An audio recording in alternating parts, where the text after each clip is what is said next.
This video is titled, You Believe What You Want to Believe, for better or for worse. Welcome to Granny in the kitchen, but not in her kitchen. It's right behind me, in my shoebox kitchen, for podcast number 5. Is it 5 now? Magic 5? Five digits on one hand.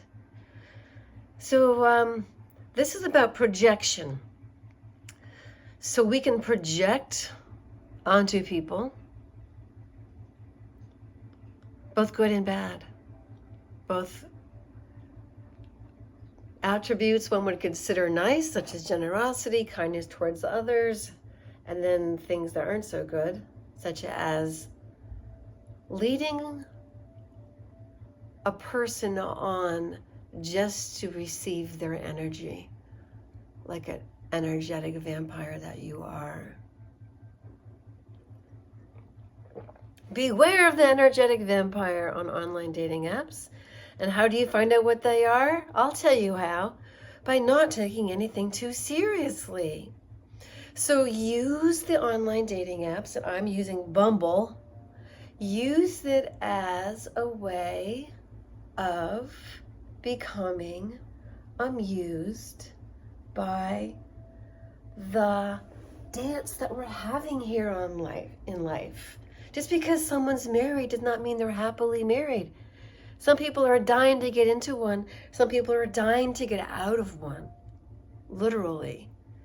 And that's what I met when I was first trying Bumble again, and I had to run for the hills because I took it way too, it's an affront. If you're really open, it's an affront. And there are plenty of wolves in sheep's clothing out there, girls.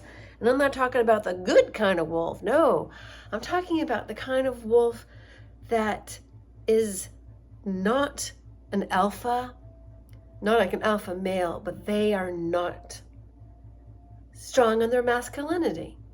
They're not comfortable in their own masculinity. They haven't developed it. Well, maybe it's because I'm not developing my femininity. See, that's how projection works. So if I'm seeing this in men, they're not owning their masculinity, then for whatever reason why we go our own separate ways, if that is the energy, I'm just saying if, I'm not holding my femininity, then that means that's why I keep seeing these guys. Well, yes and no. Because I can see it now, it doesn't affect me. You see? It's what you don't know that can mess you up. Ignorance is not bliss.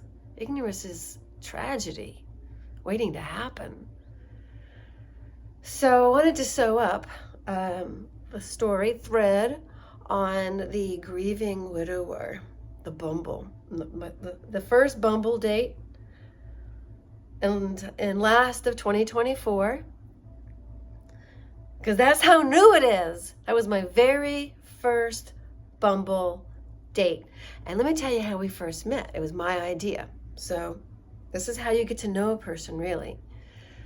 I invited them to Union Station, which is in downtown Raleigh, because everybody can see you from there and the acoustics are good. And I thought maybe there would be some outliers playing the banjo and the fiddle. But no, but it was a great place to meet somebody for the first time. So we met there, and then I just walked with him. We ambled across. We went to Teresa, which is on the top of the Dillon. Great view of downtown Raleigh. And then we walked on back down. It was hot that day, and so we meandered in and out and around Fayetteville Street, where they had the Wide Open Bluegrass 2024. So that was the end of September. This was a recent thing. I just met this person. There's not much you can say on Bumble about yourself. But I noted that he looked like he had professionally done headshots, that he had 2 dogs, and somebody took the picture, probably his daughter. But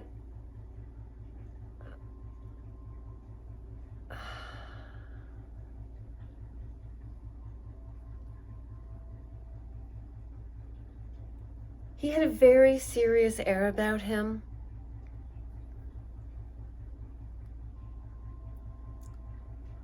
I noticed when we crossed the street is the details. I'm a storyteller. We had been to several of the side shows, and we had listened to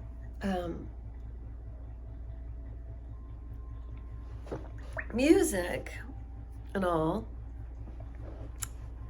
I'm just not comfortable. This lighting is terrible. It's so harsh. You know, I don't have those beauty lights other people have. So don't be so harsh with your judgment, you know? That's probably why what happens is when people meet you for the first time live, they're like, whoa, what happened to you? So it's better to be like upfront and personal right away and have you not see my perfection and my perceived imperfections.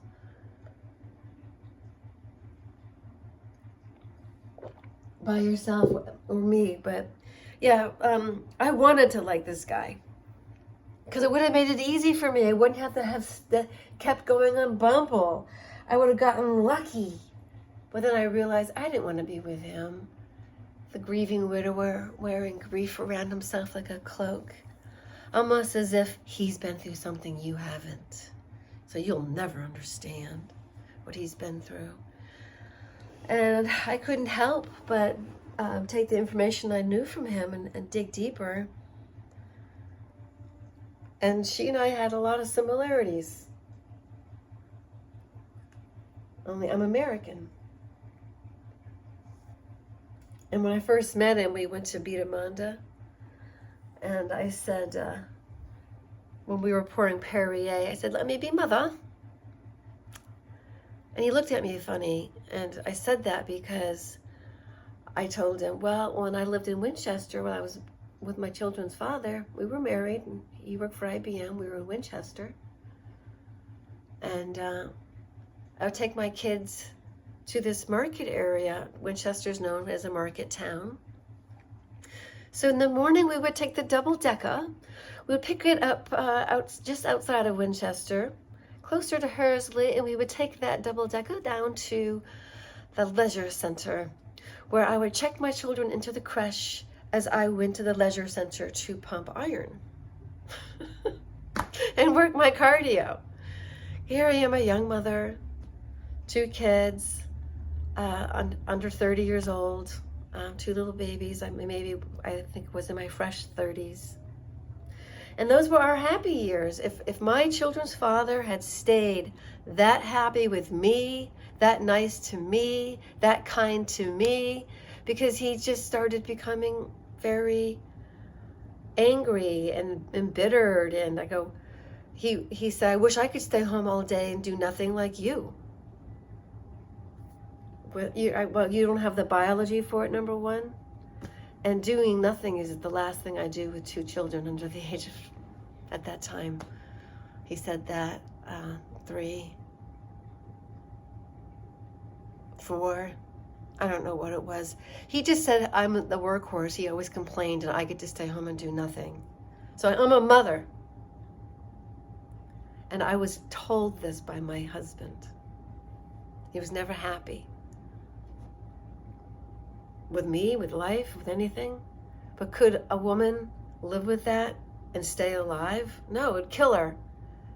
Because there's a fact of energy. There's an energetic fact that you send stuff out in your field and people will pick it up. And I had no defenses. This was my husband. You are open to them. That's the whole idea. You let down your guard. Wrong move. When you're with someone that's a pathological narcissist, and as my people know who follow me, I am an adult child of a narcissist, meaning I'm learning how to grow up. Because I never had the proper training, and I'm learning how to deprogram the stuff that's plain garbage that has nothing to do with you, and that's my shtick. I get to be me now. You learn about yourself. You learn all the lies that you were told about yourself since the day you were born. But especially when you became individuated. So learning how to individuate yourself is something that even in societal times, they are all about spanking your hand for or leading you astray from. That's why people are going crazy. Mashugana.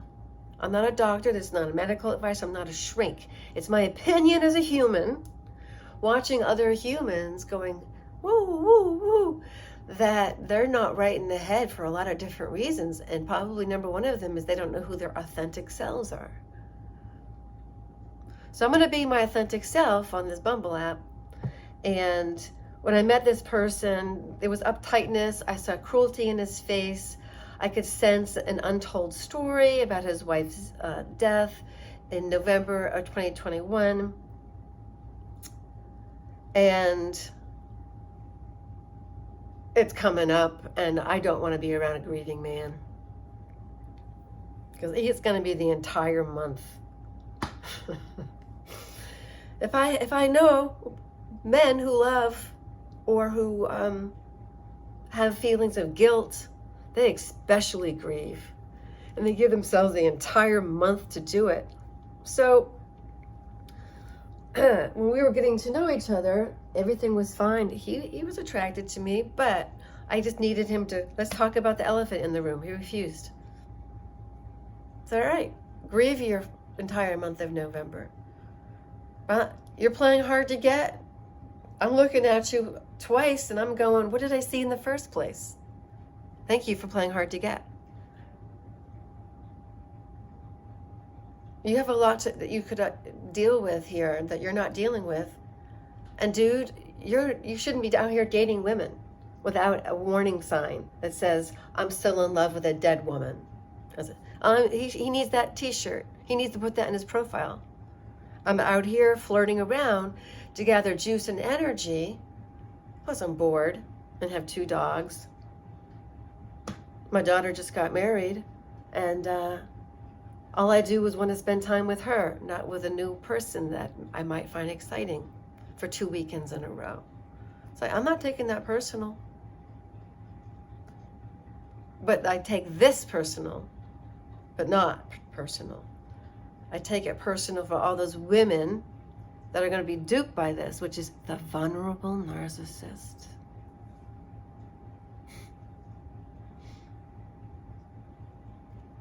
Do you really want to be with a man whose wife's face is on the screensaver when she was at her idyllic form of beauty? Not at her elder 57 years of age, looking haggard with dark roots and bleach blonde hair. That looks well worn from life. No, he puts the most idyllic picture of her as her goddess beautiful self. And no woman can compare to her. And reminds himself of that as he places the iPhone face up on the dining room table across from his date, or caddy corner to one side or the other.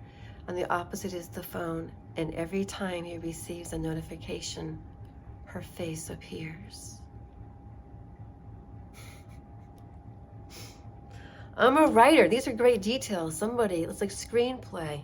I have screenplay material. Just, attribute it to me. I'll help flesh it out for you. I got lots of details. Oh boy.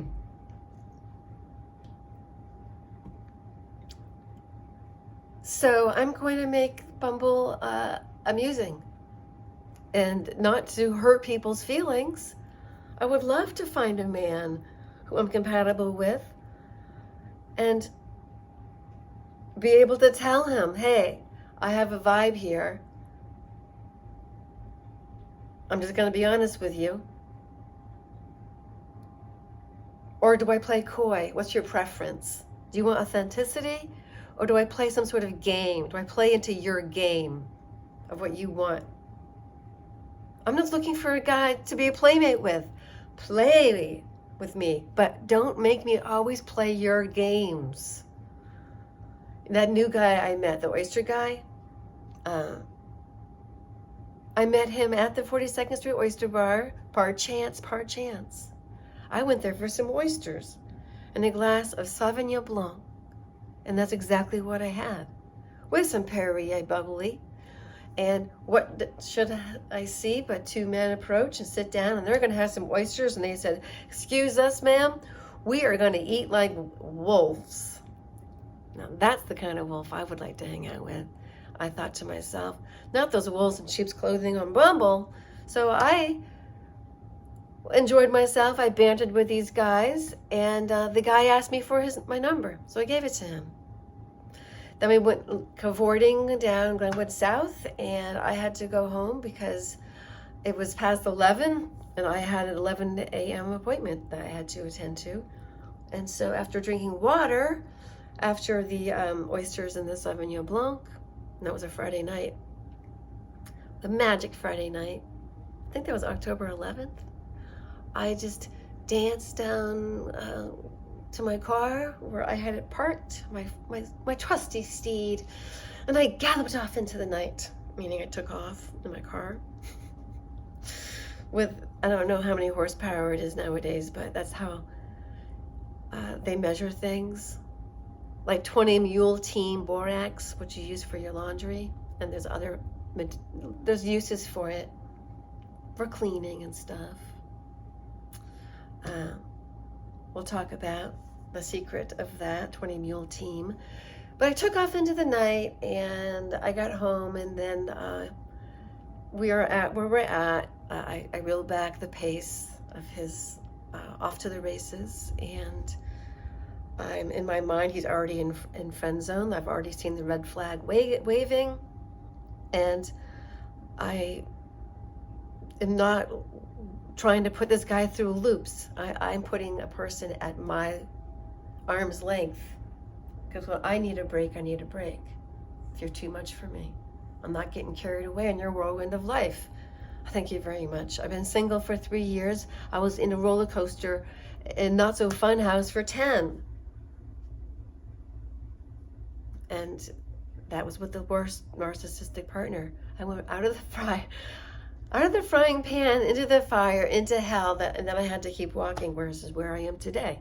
So do you think I want to get back into a hellish relationship? No. So you have to hold them back. Well,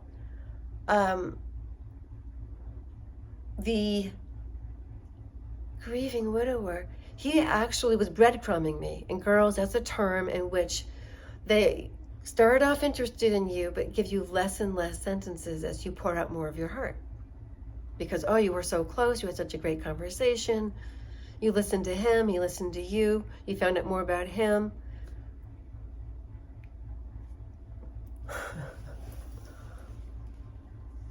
Or so you think. Ugh, that's very harsh. There we go. That's better, right? It's still not right, but yeah, that's a little bit better. We need some shadow. See? So you're meant to hear this story and then take it and run with it as a screenplay, because this stuff's good. I'll use it later as an outline if I feel like it. But hey, on a personal essay note, this is what I found out, that I'm recognizing that a person can be really good. Oh, well, your wife died, and oh, she was very depressed for 2 years. Oh, and it says online in her eulogy that she had a tragic ending. So I'm assuming it wasn't expected. Was it suicide? That's all I wanted him to tell me. Like, oh, there's a big elephant in the room and you're not talking about it.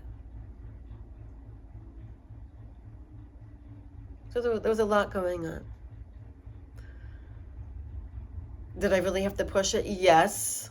Because I'm not going to be with a man who's emotionally unavailable. So he's a good guy. I could have played his little act. I could have let him bleed me dry so he could look at a woman's face that's dead on the table, across from me, aside from me. It doesn't matter. Or I could see what it is, and it's a situation in which I see there's a no-win for myself, who has come to know and love myself so much that I deserve better. I deserve a man who has a picture of me living in his life, loving him and being loved by him on his phone when it rings. Do I want to replace her? No. Do I want to be his partner? No. Depression is from usually not being touched or reached. And in the time I got to speak to Mr. Bumble, the grieving widower in the cloak, I got to find out he had mommy issues. And he was not at all familiar with the female, having no sisters. So the vulnerable narcissist, whether he is or isn't, any man who still is attached to the grief.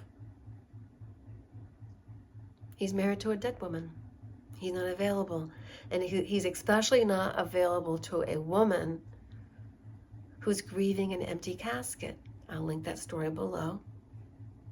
For those of us who have never had the sincere and true love of a husband who husbands us, who doesn't criticize us for everything under the sun and then some, and never ever says thank you, you raised my children beautifully, you're doing such a good job, that you receive criticism because that was your childhood. That's all you heard from your mother. This was normal, right? Well, it wears on you after a while. So am I going to look at this poor grieving widower and feel anything other than a mild bit of annoyance that he has the audacity to go out there and unconsciously, consciously, whatever, prey on vulnerable women who actually want love, who have love to give, but he didn't expect to find, or whatever, surprise, a woman who's like, we need to talk about your wife's death and why there's so much grief hanging in the air around you for this to go any further. So that then he says in the text message, I don't think we have a future together. No, of course not. Yours is morbid. Mine's alive, alive, alive. So I wanted to sew that story up because this is storytelling and relationships and all. Observations, looking back, 2020 vision and then some. And what I have learned along the way. And so I'll get on Bumble again when I'm good, darn, and ready to. But right now I'm dealing with the oyster guy, and I don't want to take on anything on my plate during the holidays. So I'm giving a break until 2025, focusing on family and all that good stuff. And just rewriting my profile. And as long as I don't swipe right, I don't get anybody, sniffing up my skirt or wasting my time. So that they can get more sympathy from somebody. I wasn't going to give any. Hey, there was nobody at my not real husband's funeral when I discovered every single one of my husbands was out for themselves and themselves only. I thought I had value. And that's the mean people are like, oh, well, look at her, no wonder. No. Be gone, oh toxic demonic troll. The truth of the matter is there's an awful lot of broken men out there and broken women who are messed up in the head and programmed by their childhood will attract them. So we're not going to take it lying down anymore, are we, girls? No. We know what we've been through. We know we've been in the front line.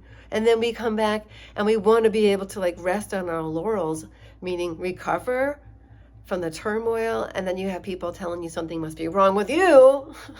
No, there's so much right with us. We know value and we see it when we look in the mirror every single day. Am I right? I'm right. You get to be you now. I get to be me now. We're Narc Abuse Escapees, and now we see so clearly the forest for the trees. Talk to you all later. Much love.